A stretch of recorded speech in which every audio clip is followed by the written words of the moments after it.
Good morning students. आज हम लोग क्रिया के बारे में हम लोगों ने पिछले क्लास में क्रिया के बारे में पढ़ाई की थी कि क्रिया और क्रिया के भेद कितने होते हैं। तो क्रिया के बारे में हमने पढ़ाया था कि जब जिस शब्द या पद से किसी कार्य के होने का बोध होता है उसे हम क्रिया कहते हैं।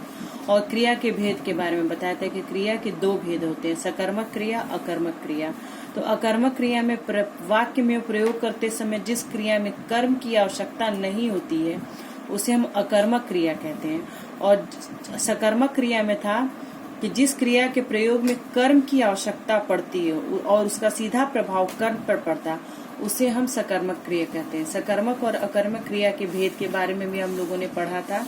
आज हम लोग पिछले क्लास में हम लोग अकर्मक क्रिया के भेद के बारे में हम लोग जान पाए थे। इस क्लास में हम लोग सकर्मक क्रिया के भेदों के बारे में बात करेंगे। सकर्मक क्रिया की निम्नलिखित तीन भेद होते हैं। पूर्ण एकर्मक क्रिया और दूसरा है पूर्ण द्विकर्मक क्रिया, तीसरा है अपूर्ण सकर्मक क्रिया। प्रथम जो है क है उसमें पूर्ण अकर्मक क्रिया के बारे में बताया गया। इन्हें सामान्यतः सकर्मक क्रिया के नाम से ही जाना जाता है। इन क्रियाओं में से एक कर्म की आवश्यकता होती है। उदाहरण, कुत्ते ने बकरी को काटा।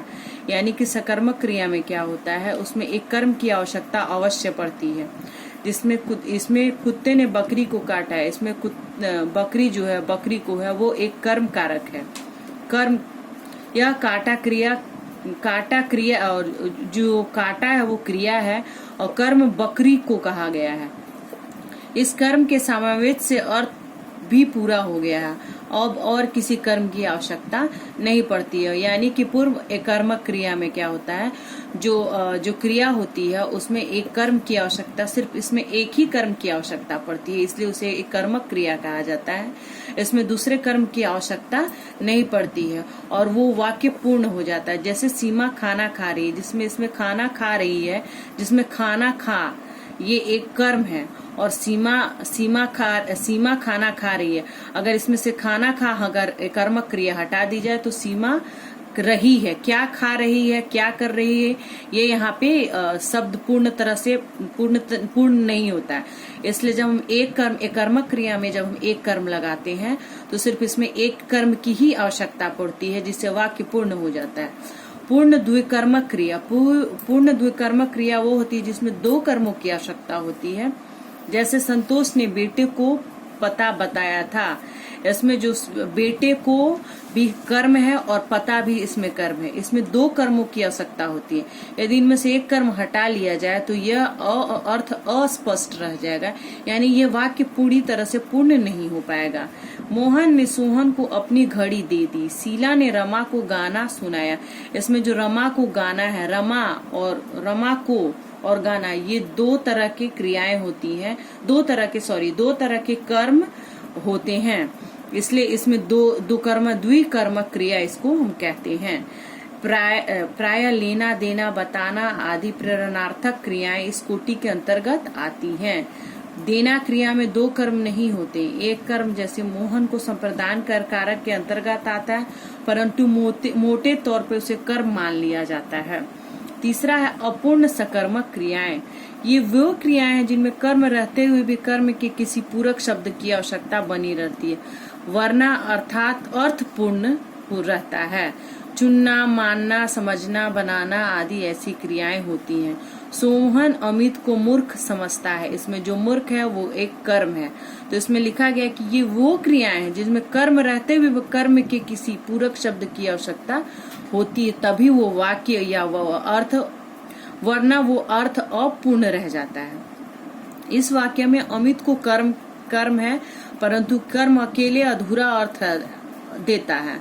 मूर्ख पूरक के आने पर अर्थ स्पष्ट हो जाता है। इसलिए सोहन अमित को समझता है, क्या समझता है, मूर्ख समझता है। तो इसमें जो अमित है वो भी कर्म है और मूर्ख है वो भी कर्म है।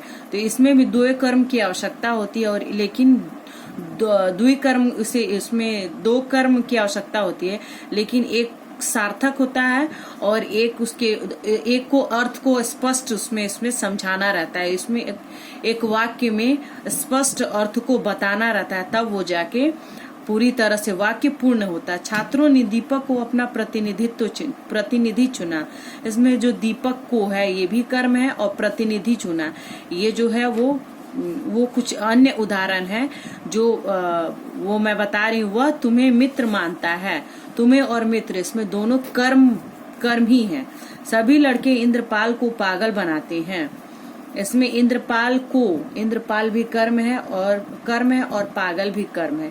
इस प्रकार से हम लोगों ने पढ़ा कि सकर्मक क्रिया के भेद होते हैं।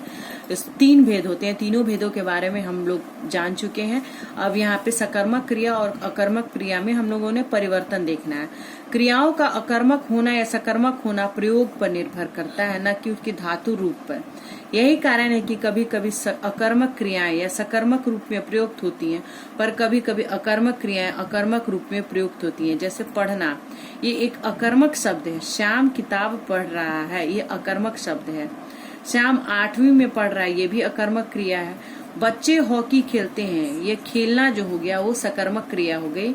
और खेलना, बच्चे रोज खेलते हैं, यह अकर्मक क्रिया हो गई। इस प्रकार हंसना, लड़ना आदि कुछ अकर्मक क्रियाएं कर्म आने पर सकर्मक रूप में परिवर्तित होती हैं।